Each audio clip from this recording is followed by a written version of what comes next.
Welcome back everyone to part 2 of this video lesson on weary war. Yes, that's the title of the article we read in the first lesson. In this part of our lesson, we'll be focusing on the vocabulary from that article. And if you haven't seen that part of this lesson, please go back and watch part 1 first. For now, let's get into the vocabulary. And as always, I'm going to start with the vocabulary boost section where we have the words in the same order as you saw them in the article with their definitions. And over here we have some sentences using those words and phrases.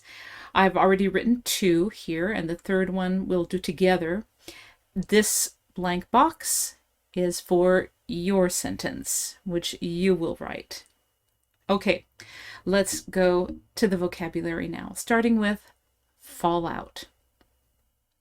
So fallout is a noun. It's a thing. Okay, it's a negative consequence or result of some action. You might have heard this word used in the context of a nuclear war, like nuclear fallout.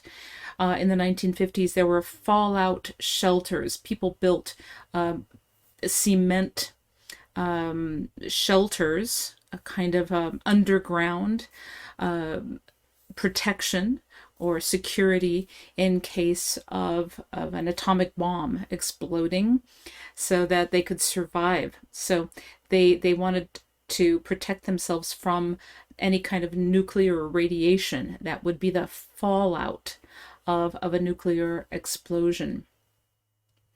So that's just the context of that word. That it can be used in many different contexts where you're talking about some negative thing and the results of that. Our next word here is displacement, and we can see in this word place and placement, and then the opposite, dis. So we have this prefix saying that something is wrong. So dis always means something is not right. Okay, it could mean the opposite of something. So if you are not placed right, you don't have the right placement, that means you've been removed from your normal place, or the place where you grow and thrive, and moved to some other place. And we can see this in the context of natural disasters, floods or hurricanes, where people have to leave their homes and seek higher ground, for instance, or just move inland and seek safety. Of course, in war situations like we read about in the article here as well. All right, let's go to our next word. To relinquish. This is the past tense, ed, relinquished. Something is relinquished. In this case, it means to leave behind, to abandon something. It can also mean to give up. You can relinquish your rights. Like if you have an inheritance coming to you, you can relinquish those inheritance privileges or rights and give them up to somebody else. Okay, so it always means to give up something, but can be used in various contexts. To deal with means to handle or to take matters in hand, right? So you actively do something, right? To deal with some situation, to handle, to maybe make the best of some situation. It can also be less active. So to deal with can also mean to consider something. You have to deal with the possibility that something might happen. So you have to think about all of the things that could happen. So whether it's more physical or more mental, it has the same meaning.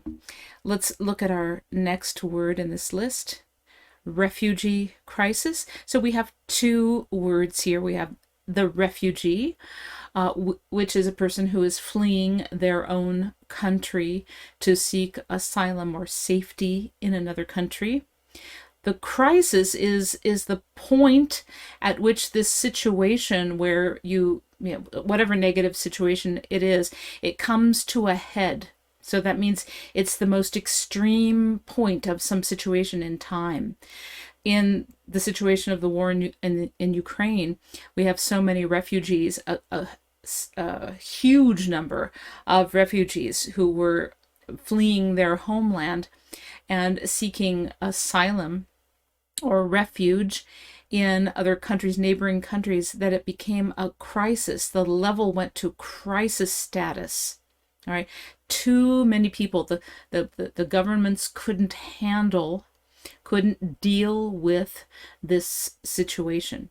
All right, let's go to the next word or phrase here on our list. We have a hyphenated, usually used as an adjective. Day to day, to describe something that's normal, usual, common. This is very common, again, as I said. Yes, in spoken everyday English, it's a colloquial expression. And we'll use that. I think I'm going to use this word since it is so common. I'm going to use that in my sentence. Let's go to the last two here. War-torn, again, a hyphenated adjective. A war-torn usually describes an area, a physical area, a piece of land that has been damaged by war, by bombs or tanks and other mechanisms of war. Let's go to the last word, dire. Dire always means some negative,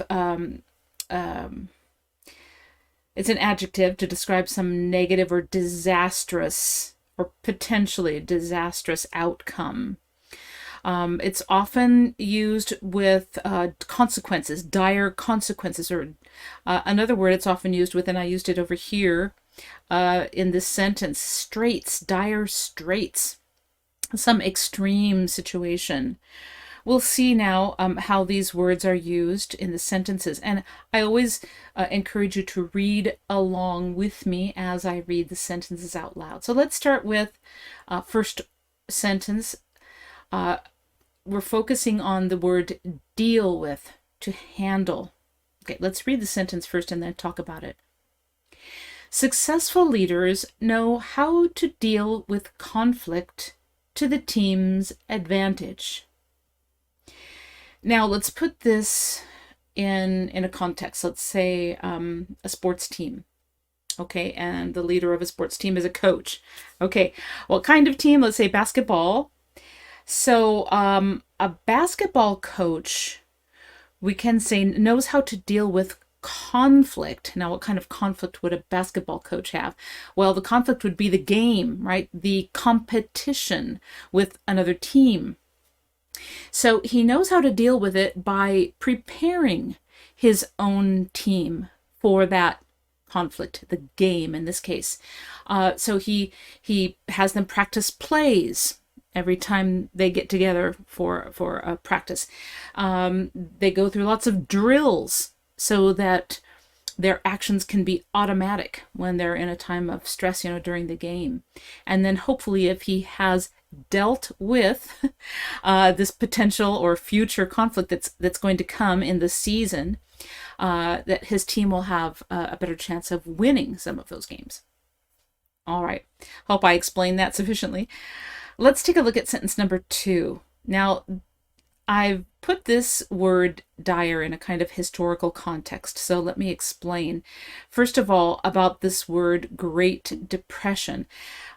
That's what we call the era right after World War I, like in the 1930s, between World War I and World War II, after the stock market crash, which had an impact on the entire world, on all world economies at that time.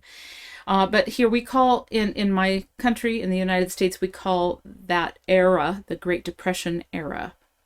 And at that time, our country was in economic shambles. Okay, so we would say dire straits. And what kind of straits? Dire economic. So we're talking about financially. People were out of work. They couldn't earn money to feed their families. So the government had to step in and try to help us citizens out of that mess that we were in. Okay, let's read the sentence out loud together. After the Great Depression, our country was in dire economic straits. think about your own country. Have there been some times in your country's history where there was some, yeah, turmoil, maybe war or some kind of an economic recession like we are entering nowadays? How did your government, how did the people deal with this and with the dire consequences of that economic situation? Okay, now on to the third sentence. I'm going to, as I mentioned, going through the vocabulary boost section.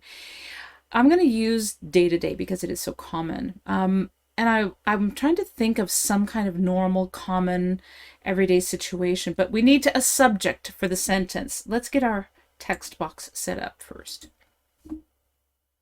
Okay, we've got our color. Let's change the size here so it's easier for you to read and see on the screen. Great. Okay, so subject of our sentence. Day to day, kind of boring, normal, usual. Okay, well, something just came to my mind. Housewives, okay, because they often complain that their lives are boring. Well, let's make a sentence. Okay, so housewives as the subject. Housewives, women or wives, mothers who stay home during the day and take care of domestic duties while their husbands are at work and their children are at school, stereotypically.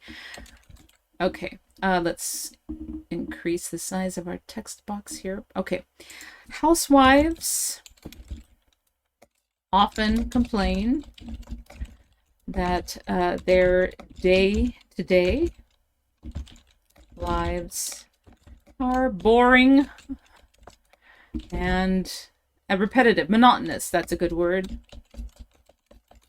Monotonous means, yeah, repeating the same thing over and over, day after day. Of course, they're really not, but if you focus on that, it can seem monotonous. Usually, housewives have lots of different things to do, and they have to juggle lots of different schedules. Actually, their lives can be quite stressful. But this is just a kind of a stereotypical situation here.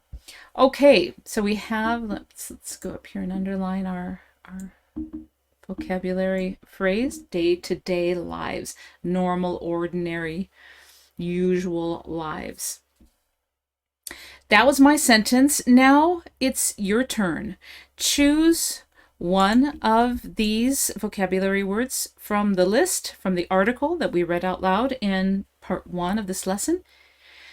Think of maybe some situation in your life or in your country, maybe some negative situation in your country, if you've had a war or an economic crisis in your country.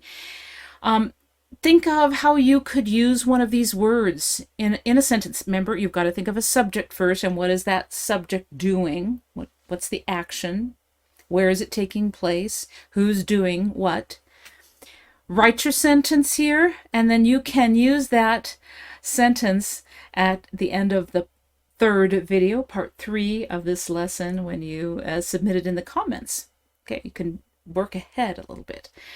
And speaking of part 3, it's time for me to say goodbye now at the end of part 2 and welcome you and encourage you to stick around for part 3 when we'll have our knowledge check and we'll go through sentences with the vocabulary words from this reading, from this part of the lesson, taken out.